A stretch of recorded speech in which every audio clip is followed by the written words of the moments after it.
કાશીરામ સાહેબે જે મળદામાલી પ્રાણ પૂર્યા અને રાજસત્તા કેમ કરી એક રોડમેપ બનાવ્યો.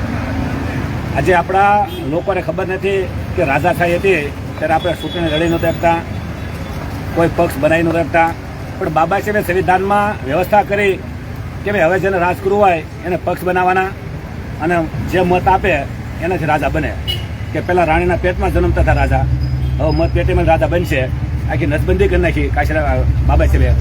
તો કાશીરામ સાહેબે બાબા સાહેબને વાંચ્યા અને એક જ કિતાબ વાંચી અને એનું મગજ ફરી ગયું અને કીધું કે મેં એક જ કિતાબ વાંચી, મારું મગજ ફરી ગયું, મેં ઘરમાં શોધી દીધા અને આ સમાજ માટે, કચડાના દબાયેલા શોષિત પીડિત સમાજ માટે હંમેશા લગ્ન નહીં કરવું, ઘરે નહીં પાછો વળવું, આ સમાજ જ મારો ઘર. અને એ સાયકલ ઉપર 3 ગુજરાત થઈ યુપી પાકિસ્તાન કરતા મોટું યુપીમાં નીકળી ગયા અને કીધું ભાઈ આપણું રાજ લાવવું છે, આપણું રાજ લાવવું છે. આ 3% વાણિયા ભામનું રાજ છે. કોંગ્રેસ હોય કે ભાજપ હોય કે આમ આદમી પાર્ટી હોય, બધી 2-3% વાણિયા બ્રાહ્મણની પાર્ટીઓ છે. અને વાણિયા બ્રાહ્મણની પાર્ટીઓ આપણા મત લઈને આપણા અધિકારોનું ખતમ કરે છે, આપણી બેન દીકરીઓ ઉપર બળાત્કાર થઈ રહ્યા છે, આપણા મર્ડરો થઈ રહ્યા છે, આપણી જમીનો પર હડપ થઈ રહી છે. જો આ બધી સમસ્યા હલ કરી હોય તો આપણો પક્ષ હોવો જોઈએ અને આપણું રાજ હોવું જોઈએ. જ્યાં સુધી આ વાણિયા બ્રાહ્મણના પક્ષો નહીં છોડો ત્યાં સુધી કોઈ સમસ્યા દૂર નહીં થાય. અને કાશીરામ સાહેબનો સંદેશો યુપીમાં ઓબીસી SC ST વાળા સમજી ગયા અને તમામ લોકો આ વાણિયા બ્રાહ્મણની પાર્ટી મૂકીને કાશીરામ સાહેબ જ્યારે જોડાઈ ગયા તો 4 વાર મુખ્યમંત્રી બની ગયા માયાવતીબેન. તો ગુજરાતમાં પણ જે ઓબીસી SC ST છે આ કોંગ્રેસ ભાજપ ને આમ આદમી પાર્ટીની માલી 7% બંધ કરી દે અને એને બહિષ્કાર કરે તો હું નથી લાગતું કે આ 2027માં આપણી પાર્ટી ન બને, આપણી સરકાર ન બને. બને જ તે 100% બને, પણ સ્વાર્થની વૃત્તિ કાઢવી પડશે. કાશીરામ સાહેબે બાબા સાહેબે એવું કીધું કે રાજનીતિ પેટ ભરવાની રાજનીતિ નથી. રાજનીતિ જે સમાજ કચડાયેલો છે, દબાયેલો છે, શોષિત છે, પીડિત છે એના માટે છે, એના નિરાકરણ માટે છે. પણ હાલના વર્તમાન કાળમાં ઓબીસી SC તમામ નેતાઓએ કોંગ્રેસ ભાજપને આમ આદમી પાર્ટીમાં જઈને પેટ ભરવાની રાજનીતિ કરી નાખી છે. એટલે સમાજની આ હાલત છે. પણ હવે આપણે બધા જાગી ગયા છીએ અને કાશીરામ સાહેબનું સૂત્ર છે એ સાર્થક કરીએ કે આપણું મત હોય તો બીજાનું રાજ શા માટે? આપણા મતથી આપણે સરકાર બનાવી અને આપણી જ સમસ્યા છે આપણે હલ કરીએ. અને બાબા સાહેબે એવું કીધું કે વાણિયા બ્રાહ્મણો કોઈ દિવસ આપણું ભલું નહીં કરે. હું એક તો એમ કીધું ભાઈ કોંગ્રેસ જલતા હોય ઘરે, વહાં જાઓ કે જલ જાઓ કે. તો અવડું મોટું જયારે બાબા સાહેબે કને જ ગયા હોય કે કોંગ્રેસ હળગતું બળ ઘર જ છે અને ત્યાં જઈને આપણે કાંઈ સમસ્યા હલ નહીં કરી કે તો આપણે બાબા સાહેબથી તો મોટા છીએ નહીં. તો બાબા સાહેબને માનતા હોય તો બાબા સાહેબની વાત પણ માનવી જોઈએ. આપણે જય ભીમ કરવાથી કાંઈ નહીં થાય. બાબા સાહેબને દલિતો ઓલા બ્રાહ્મણો નથી માનતા, પણ એની વાત માની ગયા કે 27 માસ્ટર કી કે अपने दीवार पे लिखो इस मुल्क का शासक बनाए. તો એને મગજમાં ઠાકી દીધું કે આપણે શાસક બનવું છે, આપણે સત્તા કબજે કરવી છે. તો આપણે તો નક્કી જ નથી કર્યું. હજુ તો આપણે જય ભીમ કરીએ છીએ. બાબા સાહેબે કીધું મારી પૂજાપટ ન કરો કાંઈ નહીં, મારી જય જયકાર કરો તો નાય કાંઈ નહીં, પણ મેં તમને જે રસ્તો બતાવ્યો છે રાજા બનવાનો એ રસ્તા પર હાલો તો 100% આપણને કોઈ મારશે નહીં, બેન દીકરીને બળતરા થશે નહીં. એટલી વાત કહી આ વાત પૂરી કરું છું. અને અંગ્રેજોનો જેમ બહિષ્કાર કર્યો હતો આપણે, એમ બ્રાહ્મણની પાર્ટીનો પણ બહિષ્કાર કરવો જોઈએ. જો આપણે ખરેખર આ વાણિયા બ્રાહ્મણ આપણું શોષણ કર્યું હોય તો આવા વાણિયા બ્રાહ્મણ આપણી બેન દીકરીઓ પર ઘણા બધા અત્યાચાર કર્યા છે, આપણે શિક્ષણનો વિરોધ કર્યો છે, આપણે પાણી પીવાનું દીધું, આવી ઘણી બધી સમસ્યાઓ ઊભી કરી. અને અત્યારે પણ જો ઘાતકમાં ઘાતક હોય તો વાણિયા બ્રાહ્મણો છે, વાણિયા બ્રાહ્મણની પાર્ટીઓ છે, એને આપણે બહિષ્કાર કરવો પડે. જય ભારત, જય સંવિધાન, જય ભીમ, જય કાશીરામ. એક મારો એક સવાલ છે કે તમે હમણાં બંને વખતે કીધું ભાઈ બ્રાહ્મણ વાણિયાની પાર્ટીનો બહિષ્કાર કરવો, તો કોળી ઓબીસી SC ST આ પછાત સમાજ છે એને વિકલ્પ તમે શું આપશો? તમારી પાર્ટી તો હોવી જોઈએ ને, પાર્ટીનું નામ તો તમે કઈ કહો. 2017માં બાબા સાહેબ ને કાશીરામ સાહેબ ને વાંચ્યા એટલે અમને એવું થયું કે ભાઈ આપણો એક પક્ષ હોવો જોઈએ. એટલે 2017માં એમ દિલ્હી ગયા ચૂંટણી આયોગમાં અને ત્યાં જઈને પણ એમની પાર્ટીનું રજીસ્ટ્રેશન કરાવ્યું અને પાર્ટીનું નામ છે વ્યવસ્થા પરિવર્તન પાર્ટી. જે વ્યવસ્થાઓ બાબા સાહેબે સંવિધાનમાં આપણે આપી છે એ વ્યવસ્થા આ વાણિયા બ્રાહ્મણ નથી આપતા. કારણ વાણિયા બ્રાહ્મણે પોતપોતાની પાર્ટી બનાવીને પોતાની વ્યવસ્થા કરી છે. તો બાબા સાહેબે આપણી વ્યવસ્થા કરવા માટે, આપણો પક્ષ બનાવવા માટે આપણે સંવિધાનમાં વ્યવસ્થા કરી છે. તો એ અમે ચૂંટણી એમાં ગયા દિલ્હી આયોગમાં અને પાર્ટીનું રજીસ્ટ્રેશન કરાવ્યા છે. એનું નામ છે વ્યવસ્થા પરિવર્તન પાર્ટી. બાબરી સાહેબ, તમને એક સવાલ પૂછું કે કોળી ઠાકોર અને ઓબીસી લોકો જેનું મુખ્ય સંચાલન કરે છે એવી VPP વ્યવસ્થા પરિવર્તન પાર્ટી એનું સ્થાપના તો થઈ, તો એ બાબતે તમે ઓબીસી અને SC સમાજને શું સંદેશ આપવા માંગો છો? વીપી બાબતે હા, વીપીપી બાબતે હું એ સંદેશ આપવા માંગુ છું કે ગુજરાતની અંદર જે છે એ જો બહુજન રાજનીતિ સફળ કરવી હોય તો ઓબીસી જે છે આગળ આવવું જોઈએ. તો વ્યવસ્થા પરિવર્તન પાર્ટીના માધ્યમથી જે છે એ આપણે કલ અમારા યુવા સંગઠન જે છે ઓબીસી એક અધિકાર જાગૃતિ છે એ બધા જે ઓબીસીના જે સંગઠનો જે છે એમણે જે વૈચારિક એનામાં જે ક્રાંતિ આવી ગઈ અને એ ક્રાંતિ જે છે કે ભાઈ આ રાજનીતિ જે છે એ આ જે 2-3% લોકોની રાજનીતિ છે એને ખતમ કરવી છે, તો એ રાજનીતિને સફળ કરવા માટે ઓબીસી તૈયાર થઈ ગયો. એટલે મેં મારી નોકરીમાંથી રાજીનામું મૂકી અને એમની હારે કામ કરવાનું ચાલુ કરી દીધું. મારી સુપ્રિન્ટેન્ડન્ટની નોકરી છોડી મારે જે છે એ આ જે મિશન જે ચાલી રહ્યું છે એ મિશનને એના અંતિમ મુકામ સુધી ગાંધીનગરના સિંહાસન સુધી સિંહાસન સુધી પહોંચાડવા માટે જો આ મિશનને સફળ બનાવવું હોય તો ફૂલ ટાઈમ કામ કરવું પડે.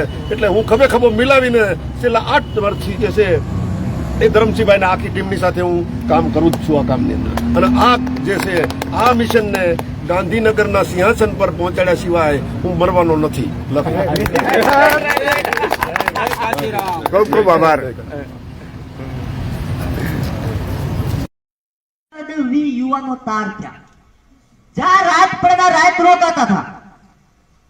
અને એક ગામની અંદર એને પ્રવસન કર્યું અને માયાવતીએ આભાર વિધિ કરી. અને કાશીરામે એટલું પૂછ્યું હતું કે બેટા તારે શું બનવાની ઈચ્છા હતી? તારે માયાવતીએ એટલું કીધું કે બાપા મારે તો કલેક્ટર જજ બનવાની ઈચ્છા હતી, પણ 5 ભારું ધીરે ગરીબાઈ શિક્ષકની ભરતી આવી તો મેં આમાં નોકરી લીધી તો મારા નાના ભાડુને ભણાવી શકું. અને કાશીરામજી એટલું જ કીધું હતું કે તું કલેક્ટર જજમાં હું મોઈ ગઈ, હું તને ઉત્તર પ્રદેશનો સીએમ બનાવું. વિચાર કરો, એ માયાવતીએ એ જ વખતે હવારમાં શિક્ષકમાં રાજીનામું આપીને કાશીરામને ગુરુ માની સાયકલ વાહે બેસી ગઈ. આવો કોળી સમાજમાં કોઈ ખરો? અરે ગામડે ગુજરાત કરતા 3 ગણું મોટું ઉત્તર પ્રદેશ. ગામડે લોકોને જગાડી અને એક પાર્ટી ઊભી કરી અને માયાવતીને 20 વર્ષ સીએમ બનાવી. 8% વસ્તી તો ગુજરાતની અંદર 33% કોળીની વસ્તી. અને મારી પાસે તો બાઇક ગાડી છે, ફોન છે. એની પાસે ખાલી સાયકલ થી ફોન નહોતો, તો મારી પાસે બાઇક ગાડી છે. સાયકલ લઈ અને જો સીએમ બનાવતા હોય તો મારી પાસે બાઇક ગાડી છે, હું ગુજરાતનો સીએમ કોળી ન બનાવી શકું ભાઈ? પણ મને નડે કોણ? મને કોઈ નડતા નથી. મીરાને એના નડ્યા, કૃષ્ણને એના નડ્યા, નરસિંહને એના નડ્યા, મને મારા જ નડે. જો મારા આગળ બધા સીધા થઈ જાય ને તો કોઈની તાકાત નથી કે ગુજરાતનો સીએમ કોળી નો બને. એટલે આના માટે યુવાનો તમારે જાગવાનું છે અને આપણું પછાતપણું દૂર કરવું હોય તો આપણા હક અને અધિકાર સામે જોવું જોઈએ. આજે તમે જોવો છો પટેલ ભાઈઓ ઘેરે 4-વ્હીલ ગાડીઓ, મોટા ઉદ્યોગપતિ, હીરા બત્તી તમામ, તમે ક્યાં એને કઈ કમી છે?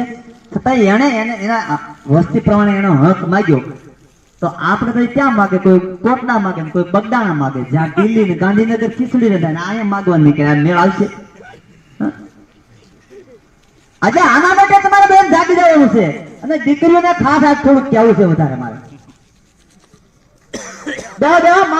માં તમારું કામ છે. આજ મારે થોડુંક તમને કહેવું છે, કારણ કે હું 3600 કિલોમીટર પગપાળા આવેલો, 22 વર્ષ બધે 22 રખડ્યો, એટલે મારા બધા બહુ અનુભવ છે.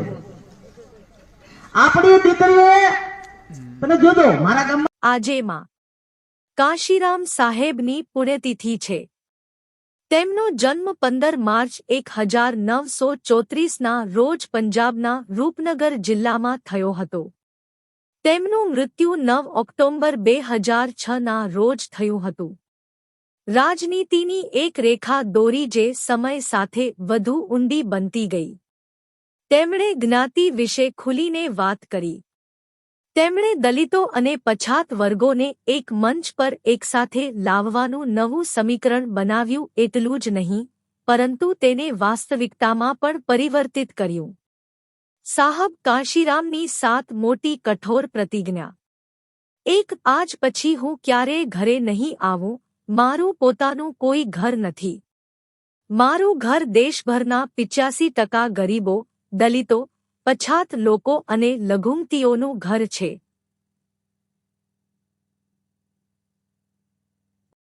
2 આજથી હું બધા સંબંધોથી મુક્ત છું.